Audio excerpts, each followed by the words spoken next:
Hey, everybody out there, you're tuned in to 91.8 The Fan. You're in my corner, and I have a very special guest in the corner. Would you like to unveil your identity to the folks out there? Hello, everyone. This is Bryce Papenbrook. What's going on? And I know a lot of people in the IRC are really excited. And I explained to you actually in the background what we know you for, which is something we've never really done with a guest. But you're sort of known on 91.8 The Fan as a banana man. I'm a banana. I'm a banana. That makes so it funny. even better. Even better. And I'm sure the chat's spazzing out right now. But as I was sort of, stalking you in a nice way on the internet, I found out some really interesting things because you've been a martial arts instructor, you've been a voice actor, and you've also been a former kickboxer.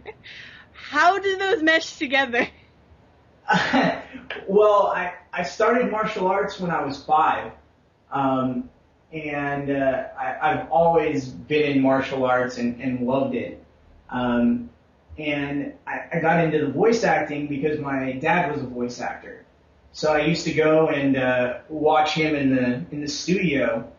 And one day, the director, I can't remember who it was like, "Oh, we need a kid to jump in there. Does he know how to do it?" And my dad was like, "Oh yeah, he's a pro. Just throw him in there."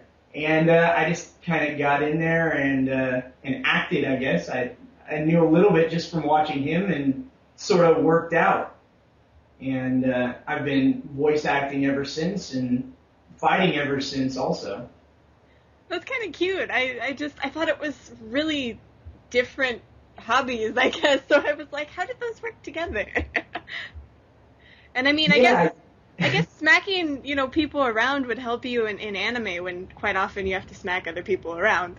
Yeah, that's true. And I've actually been hit before, so when I have to get hit in a video game or in an anime, I know what it feels like. So I can take some real world experience to getting punched. I mean, I don't know much about. I'll be honest. I just don't know much about kickboxing or martial arts. So I would just assume that that'd be dangerous very often. Well, it's not too bad. As long as you move your head, you're all right. Just try not to be where the person is hitting. Oh, that's true, but you gotta be fast for that, and I'm kind of lazy. I'm sort of a. I mean, I never leave my room, son. Oh gosh. But now, you had seen your dad do it, but did you have any awareness of what anime was when you started, or did you just think it was some really cool cartoon? Well, not really. I just thought it was kind of a cool cartoon, and kind of cool cartoons to watch and stuff. I'm trying to think back of what the first anime was I saw, but I can't even remember the first one I saw. Voltron? Man, I don't know. I used to always love watching the stuff my dad was in, and he was just in something different every week, so I couldn't even keep up with it.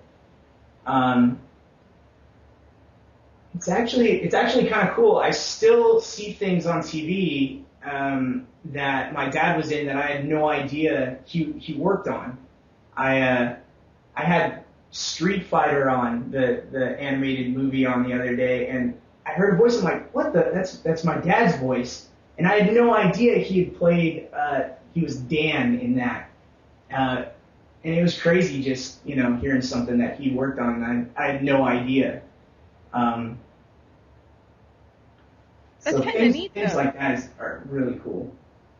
I mean, I think that's really neat, especially since, you kind of get to do it on your own now, and I would think that you'd take some of the things that he did during his career and apply it a little bit to your own, when you go into the booth. Yeah, I mean, definitely as much as I can, I do. Sometimes I sort of do things subconsciously, and I go, that sounds just like the way my dad would say it, or, it's really cool to sort of to carry on his legacy, and hopefully I live up to what he left.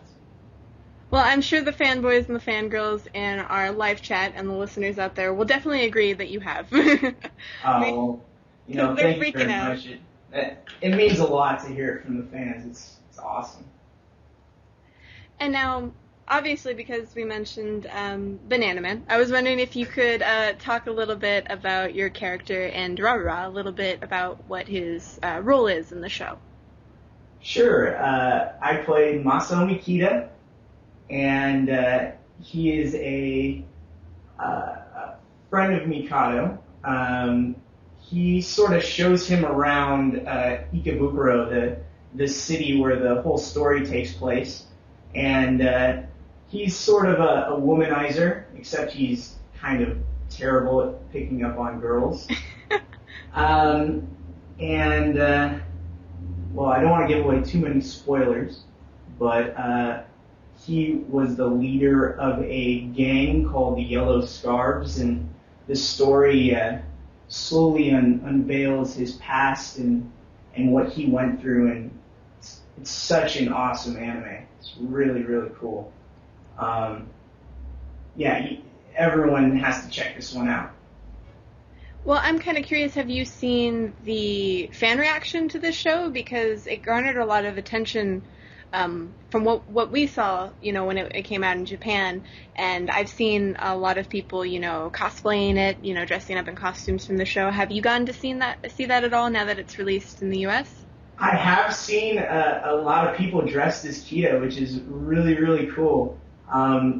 My first experience with the fans, actually I went to the Anime Expo at the LA Convention Center, and this was my first real big Anime Expo, so that was an awesome experience.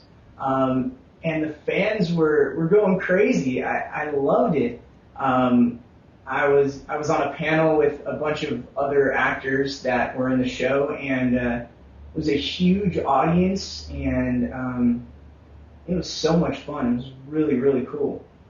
Yeah, Anime Expo is sort of surreal due to the sheer mass of people there. I had no idea when I showed up and when I said I would go and be on the panel. I had no idea what it would be like. I thought it might be like a little tiny room with maybe 20 or 30 fans. I had no idea it was going to be this massive crowd, and we were going to be up on the big stage in the big room, and it was awesome. You felt like a superstar. Yeah, I've never, gotten that sort of reaction before. Well, and, it's funny it felt because great. Fans of geekdom, as I call it, they're really passionate. So you can just kind of tell, when you're at one of those events. Yeah, I mean, there was definitely a lot of passion coming through, and I loved it. It was awesome. So hopefully we'll see you at more conventions in the future. Yeah, I definitely plan on it. I'm waiting to see where I get invited, and I'm definitely interested in going and hanging out and talking to people and having a good time. And I believe you're in the California area, and there's a lot of them that happen nearby, even in the surrounding states too. So you've got a lot to choose from. Yeah, that's good to know. Because not only is there Anime Expo, but there's Am Squared, Anime Vegas. There's also Comic-Con too, which isn't specifically with anime, but a lot of people go there. Anime LA, FanimeCon. You've got like 10 just in your area. Well, yeah, that's awesome. I'm looking forward to checking more out. And now, just as sort of a little funny question, when you were at Anime Expo, or maybe when you worked on the show, have you gotten any memorabilia from the show, perhaps, to sort of display proudly you were on it? Well, actually, when I was at Anime Expo, they presented me a. Let me see. I have it right here. It has Masaomi's picture on it, and it has some messages from the fans, and it's just covered in people, that signed it for me, and it's so cool getting this sort of feedback. I also got some fan art from one of my fans, and as I was walking out, she presented it to me, and it was awesome. It was so cool. Oh, that's cute. Was there Yeah. anybody really starstruck? Yeah, they sort of recognized me as I was walking out. Um, and she had her instruction manual for Dissidia with Zidane in it, who I played, and I signed that for her, and she gave me the artwork, and yeah, it was really really cool. Oh, that's so cute. I love hearing about those moments because I know they happen, but hearing them from your perspective is I think makes it more real for the fans listening, if that makes sense.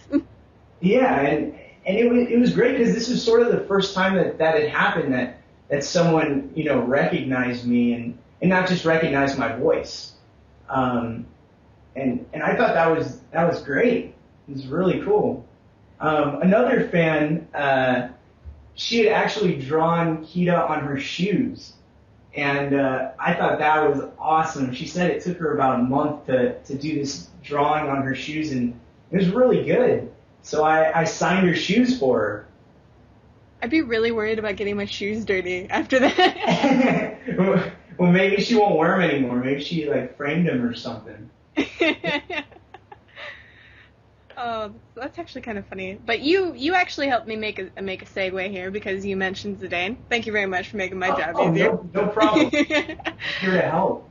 But I had a really big fangirl, especially on our staff, actually. That's one of her favorite characters, and she absolutely loves him. But could you explain how you got involved with Dissidia? Well, I'm not exactly sure how I got cast. I'm friends with, or I'd worked for the director before, and when I got called into the job, I had no idea it was Final Fantasy. They were sort of telling me about the character, and I was thinking, wow, this kind of sounds like a character that I know. And they showed me the picture, and I sort of recognized it, and I got really excited when I found out it was Final Fantasy because I had played Final Fantasy 1 as a kid. And I knew that just being part of that franchise is just amazing. Like it meant a ton to me. And to play a character like Zidane, who's so well known and so cool, I don't know. I mean, I don't even have words to describe it. It was just a great experience. I always loved that character myself. I got really attached to that story, and I won't spoil because of the ending of Final Fantasy IX because it's so freaking cute, and I love cute things. But it must have been interesting to see the final product. Did you get to see the battle scenes or your character's cutscenes at all? Yeah, I definitely have seen some of the final product. There's one video online that someone took all the intros and all the cutscenes and sort of put it together into one video. So that was pretty cool. I put it up on my website if you guys want to see that. It's great to see everything sort of together because as you're working, you have no idea, which take they're going to use or how it's going to turn out. And I mean, it's just an awesome work. I also got to see it in action. I don't have a PSP, so I haven't played the game, but one of my students in the karate studio came in and he was playing Dissidia on his PSP. So I walked up and I'm like, hey, pick Zidane real fast. And he played and he had no idea it was me. And it was kind of cool. I had a fan after that. Oh, that is so neat. And if they try and beat you at Dissidia, you can actually beat them in real life. Exactly, yeah. So have you gotten a chance to play it at all? Not really. I just saw it on my student's PSP, but I really got to pick up a PSP and play it. But I know that I'm going to be addicted. My whole life would be Dissidia after I pick that thing up. It is a really long game. I it's funny. I still have a staff member. I think they've logged like 100 or 200 hours into the game. He's actually our guest relations manager, and he plays that game all the time. And I'm I don't. sure it's so easy to do. I mean, there's different stories you can do. You know, obviously not just Zidane. So you know, there's more to it, and as you play different stories, you can uncover different sides of the story, like reveal more of the plot. Yeah, that's awesome. I have to pick it up.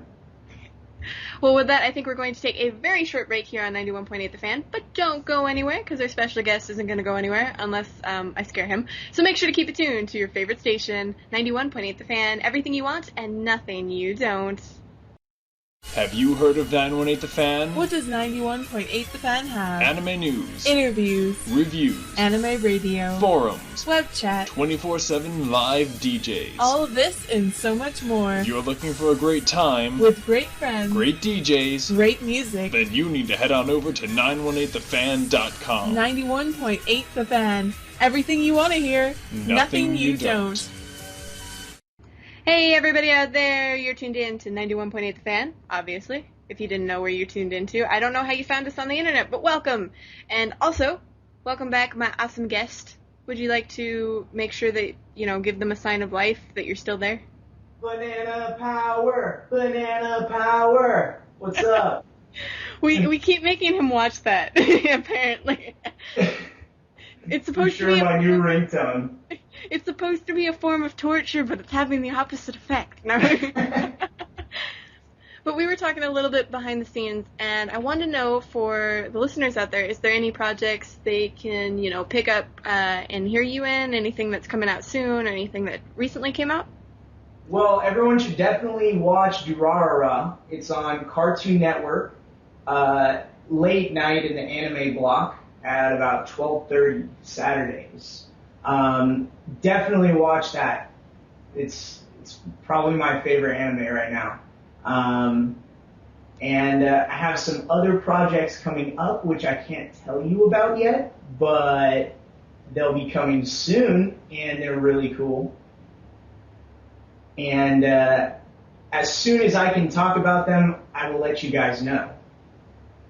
And we will definitely keep on top of that and make sure that we buy millions of copies. Yay! Definitely do. And is there any place where the fans can stalk you, like on the internet in a nice way? Be nice, So, guys. You guys can check out my website, brycepapenbrook.com, and you can find me on Facebook, like me on Facebook, and I'm going to be updating that with current projects and all that fun stuff. And if you want to email me fan art, I'll definitely put it up on my website and on Facebook also, so you can share that with the world. Oh, that's cool. And Yeah, so, I love the fan art. It's so cool. so you're pretty open in terms of communicating with the internet fandom. Oh yeah, definitely. Because like a lot of If you guys those, want to talk to me, just send me a message on Facebook or write on the fan page wall, and I'll answer you. because there's a lot of those, you know, old coot voice actors out there who are like, I don't know what this Twitter thing is, you know, like. So it's nice to see you using the social media effectively. Oh yeah, I'm definitely on the old Facebook. And is there anything else you'd like to tell the listeners out there? Just keep on watching anime, keep on buying anime. It's good stuff. You gotta keep it alive. Well, definitely, and I know that a lot of people out there, you know, now that anime sort of changed a lot, they can watch in the comfort of their own homes on legal, you know, streaming sites like Funimation and Crunchyroll, and all those places. Yeah. Have Yeah. you? Go ahead. Have you gotten to see those yourself? You know, have you watched at home in case, like, you know, you didn't know what time it was on TV? Yeah, I have gone on to Crunchyroll and watched some stuff. It's always convenient to do that. Technology, it's amazing what you've done. Yes, it is. And YouTube, the stuff you find on that is awesome. Well, we found a banana video. So I'm a banana. I'm a banana. That's going to be stuck in your head for hours. You're welcome. It's going to start catching up. No more bananas. No more bananas. And now, we actually have a tradition here on 91.8 The Fan, and I was wondering if you'd be willing to participate. Sure. Awesome! We ask everybody if they'd be willing to do a radio bump for us. Yeah, no problem. Coolio. Now, here's the trick to it, because, it can't just be that simple, is we do the takes live on air. So if you mess up, everybody hears. Great! Yes. But basically we ask if you'd be willing to say, hello, my name is, you insert your name, I do this, you can put characters you've done, or simply that you're a voice actor, or whatever you want to put there, that's totally free reign. And the important part is, and you're tuned into 91.8 The Fan. So I say, let's go over this again so I don't mess it up. Okay. Hi, this is insert name here. I am insert what I do, and you're listening to 91.8 The Fan. Yes, but you actually insert your name and what you do in those places. Oh, okay, I got it. Okay, cool. You ready? Yes. Do I need to wait for the beeps, or can I just go? I sadly don't I have a beatboxing Ken, Barbie, thing, but I don't have any beeps. All right, here we go. I'll give it a shot. Hey, this is Bryce Papenbrook. I am Masao Mikita, Zidane Trabal. Oh, what's his name? Zidane. And many others. And you're listening to 91.8 The Fan. See, that wasn't so hard. I did mess up a little bit, though. Well, do you want to try again? Sure, I'll simplify it a little bit. Awesome, then let's try it. Take 2. Hi, this is Bryce Papenbrook. I'm a voice actor, and you're listening to 91.8 The Fan. See, I congratulate you because you didn't mess up the numbers. Everyone messes up the numbers. I focused on that, got those right. Thank you so much. And the fans definitely enjoyed you coming by today, and this was a lot of fun. Thank you. Yeah, it was good times. I'm glad to be here. And for everybody out there, if you tuned in a little bit late, shame on you, but don't fret, because the interview will be up on the website within the next few days, so keep it tuned to your favorite station, keep your eyes peeled to our website, 918thefan.com, and hey, stay tuned, we play everything you want and nothing you don't. Also, have some Orange Range coming up, because a certain someone really likes Orange Range. I do, I like them. Yes, so stay tuned.